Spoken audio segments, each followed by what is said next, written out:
মানুষের দুর্ভোগ কমাতে গণপরিবহনকে আধুনিকায়ন করা ও মেট্রো রেলের পাশাপাশি মনোরেল চালুর আগ্রহের কথা জানিয়েছেন প্রধানমন্ত্রী তারেক রহমান।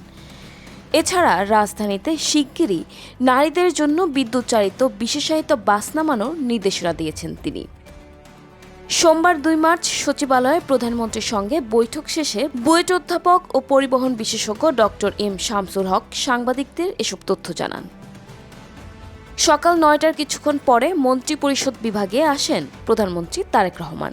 এরপর থেকেই সিনিয়র মন্ত্রীদের সঙ্গে আলাদা আলাদা বৈঠক সহ একগুচ্ছ কর্মসূচিতে আজও কর্মব্যস্ত সময় পার করেছেন প্রধানমন্ত্রী। সকালে বৈঠক করেন সড়ক পরিবহন ও সেতুমন্ত্রী রবিউল আলমের সঙ্গে। এ সময় বৈঠকে ছিলেন বাংলাদেশ প্রকৌশল বিশ্ববিদ্যালয়ের পুরকৌশল বিভাগের অধ্যাপক ডক্টর এম শামসুল হক।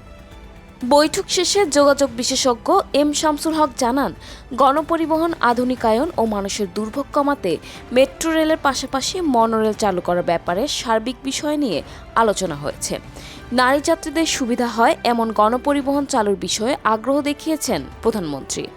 এছাড়া ঢাকাকে বিকেন্দ্রীকরণের বিষয়ে আলোচনা হয়েছে বলে জানান তিনি।